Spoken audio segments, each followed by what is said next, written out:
एक दिन एक छोटा लड़का जिसका नाम अली था, एक हरियाली से भरी हुई वादी में खेल रहा था।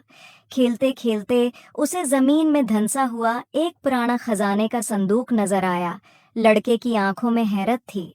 वो झुककर संदूक के करीब आया और एहतियात से उसका ढक्कन खोलने लगा। जब लड़के ने संदूक का ज़ंग आलूद ढक्कन उठाया तो इसमें से एक सुनहरी रोशनी निकली और चारों तरफ फैल गई।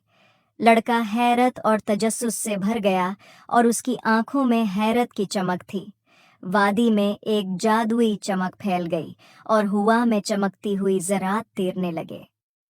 खजाने के संदूक की रोशनी में डूबते ही लड़का एक खूबसूरत जादुई गांव में पहुंच गया।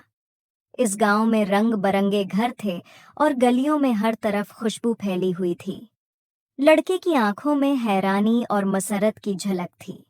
इसके अर्द गिर्द मिट्टी के बर्तन हवा में तैर रहे थे और जादुई चिराग उसे रोशनी दिखा रहे थे। लड़का गांव के चौक में पहुंचा, जहां उसे बोलते हुए जानवर नजर आए। एक बिकरी जिसके गले में रंगीन घंटी लटकी हुई थी और एक मरगा जो दीवार पर बैठा हुआ था, लड़के से बातें कर रहे थे। लड़के के चेहरे पर हैरत और खुशी की मिली जली कैफियत थी और उसके होंठों पर मुस्कुराहट फैल गई। लड़का जादुई गांव के एक बाजार में घूमने लगा, जहां जादुई चीजें फरोख्त हो रही थीं। फल चमक रहे थे, कपड़े हवा में तैर रहे थे और खिलौने बातें कर रहे थे। लड़के ने एक जादुई फल उठाया और मुस्कुराते हुए उसे देखा। बाजार रंगों और खुशियों से भरपूर था। गांव के दरमियान में एक अक्लमंद दरख्त था जिसकी सुनहरी पत्तियां थीं। लड़का दरख्त के सामने खड़ा था और दरख्त उसे बहादुरी और नरमी का कीमती सबक सिखा रहा था। लड़के के चेहरे पर गौर व फिक्र की झलक थी। वो दरख्त की बातें गौर से सुन रहा था और गांव का माहौल पुरस्कून और खामोश था।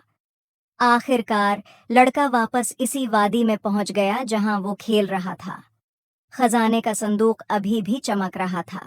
लड़के के चेहरे पर इत्मीनान और सुकून था, क्योंकि उसने जो सबक सीखा था वो इसकी जिंदगी का हिस्सा बन चुका था।